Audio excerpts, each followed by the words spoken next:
French Morning, les podcasts. Moins un pâte, Éric Gendry. 4 ans à Londres, 11 ans à Chicago, elle est revenue à Paris au mois de septembre dernier. L'invitée de Moins un pâte s'appelle cette semaine Catherine Delachaussée. Bonjour à tous. L'histoire a débuté de manière assez banale par une mutation professionnelle à Londres. Catherine suit son mari. Le couple reviendra donc à Paris au bout de 4 ans. Première impatriation. Mais ce couple est dingue de voyage et il va trouver, quelques années plus tard, l'occasion de satisfaire cette passion dans des conditions différentes cette fois-ci. Catherine et son mari partent à Chicago en 2010, mais sans que rien ni personne ne les ait obligés à le faire. Expatriation différente, avec au bout du compte en 2021, 2 impatriations très différentes l'une de l'autre. Catherine Delachaussée. La première impatriation, nous étions en Angleterre, nous étions avec nos 3 enfants, et là la différence c'est qu'on nous a demandé de rentrer. Et mon mari, à ce moment-là, a perdu son job.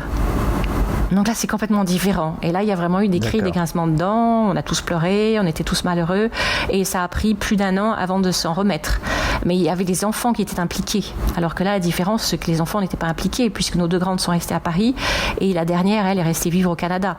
Donc, c'était pas du tout comparable. Là, c'est nous qui avons vraiment décidé de rentrer du fait de la dangerosité de Chicago. Et Chicago n'était plus la ville qu'on avait aimée.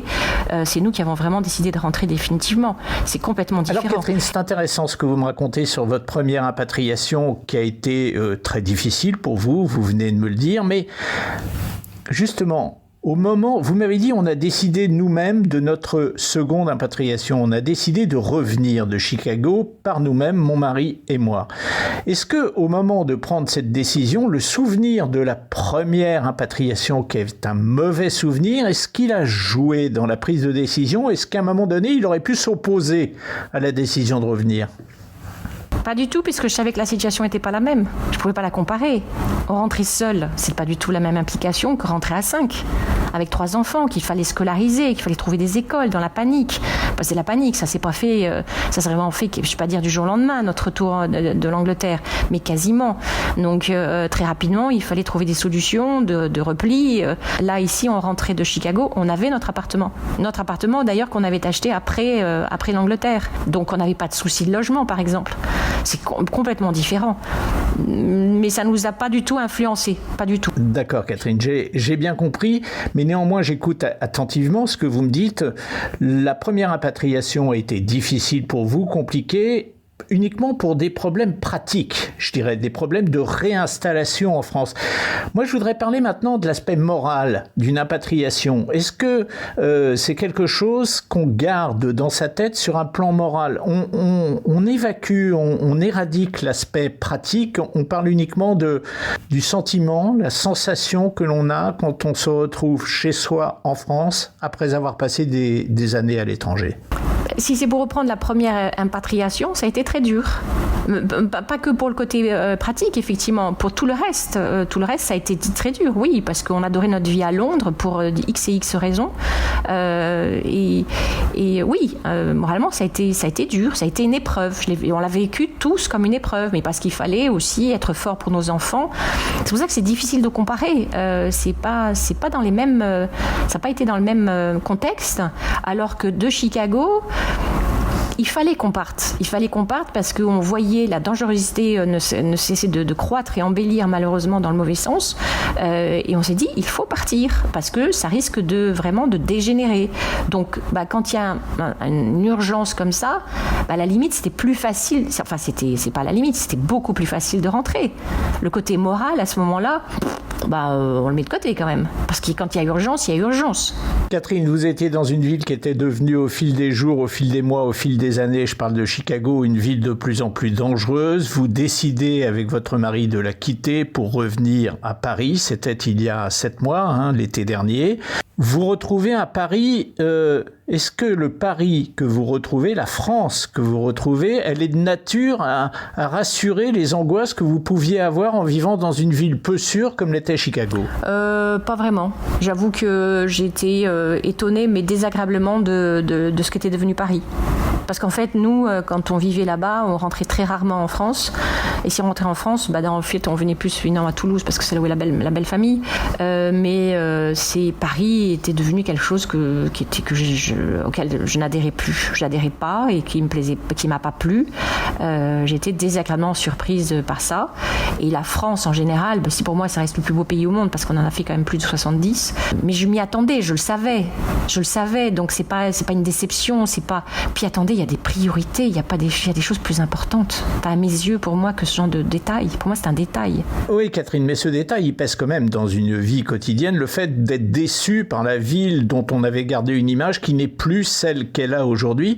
Est-ce que vous diriez aujourd'hui que votre impatriation du mois de septembre dernier, donc il y a quelques mois, a été une impatriation agréable, ou est-ce que vous diriez que ce sentiment que vous avez ressenti que la France n'était plus vraiment la même a été quelque chose qui a été désagréable de manière importante pour vous? Je savais qu'il fallait surtout pas comparer par rapport à notre vie extraordinaire.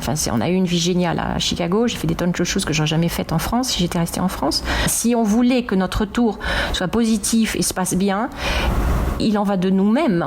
C'est pas compliqué, c'est un état d'esprit. Si on se morfond tout le temps pour des petits détails comme ça, on s'en sort pas. Voilà, je suis pas dans cette mouvance-là du tout. J'avance. Et puis pour moi, je dis, il faut avoir des projets. J'ai des superbes projets pour avancer, pour repartir. Et j'appelle ça des parenthèses de vie. J'ai des parenthèses magnifiques dans ma vie, qui a été donc ces 4 ans à Londres, ces 11 ans à Chicago. Et là maintenant, de nouveau, une autre parenthèse qui s'ouvre à nous. Et profitons-en pour avoir des tas de projets et faire autre chose. Et surtout pas se morfondre sur le fait que, oui, à Chicago c'était comme ça, oui, à Paris c'est comme si. Ce sont des détails. J'ai compris. On va reparler dans quelques secondes, si vous voulez, Catherine, de vos projets, effectivement, avec le regard tourné devant nous, vers l'avenir. Mais auparavant, je relève une sorte de contradiction entre, d'un côté, votre phrase selon laquelle la France est à l'évidence le plus beau pays du monde, et une autre phrase dans laquelle vous dites, en rentrant en France, on savait que notre vie rêvée de Chicago était terminée. Là, il n'y a pas un peu un hiatus entre les deux? Non, il n'y a pas de hiatus. Ce sont deux choses totalement différentes. C'est que je parle des gens aussi, de la population. C'est pas la beauté du pays, c'est une chose. L'attitude des gens, c'en est une autre. Pour moi, ce que j'ai adoré effectivement aux États-Unis, c'était la gentillesse des gens, c'était les gens qui étaient toujours très you're very welcome et tout. C'est leur attitude par rapport aux Français qui est quand même très positive. Ça, c'est quand même pratique. Et puis, il n'y a pas l'agressivité qu'on a ici que je ressens en France, mais que je ressentais toujours avant aussi. C'est pas nouveau, je le savais. Donc, ce sont deux choses différentes. Pour moi, la France reste, je le redis, le plus beau pays au monde. Mais ça n'empêche pas qu'il y a quand même des Français, et je suis française, je suis la première à l'être aussi comme ça, pas particulièrement très agréable, surtout à Paris, parce qu'il y a le stress, parce qu'il y a plein de choses qui font que c'est pas toujours très marrant, quoi. Je vois la différence. Je suis ici à Toulouse depuis 2 jours, je vois la différence par rapport à Toulouse. J'ai vécu 17 ans à Toulouse, je sais ce que c'était. Je peux pas comparer Paris avec la province. C'est comme on compare pas New York avec les États-Unis. Et Chicago, c'était pas New York. J'aurais jamais vécu à New York, jamais. On va terminer avec, comme je disais tout à l'heure, les yeux tournés vers l'avenir. Catherine, vous m'avez dit que vous aviez des beaux projets. Quels sont-ils et que concerne-t-il? Concerne-t-il la vie de famille ou concerne-t-il la vie professionnelle de Catherine de HOC? C'est rien de professionnel. Rien de professionnel, c'est du bonheur. Je cherche le bonheur que je continue. C'est une quête que j'ai toujours eue et que j'ai continué à avoir. Et je pense que si on n'a pas de projet, on est mort.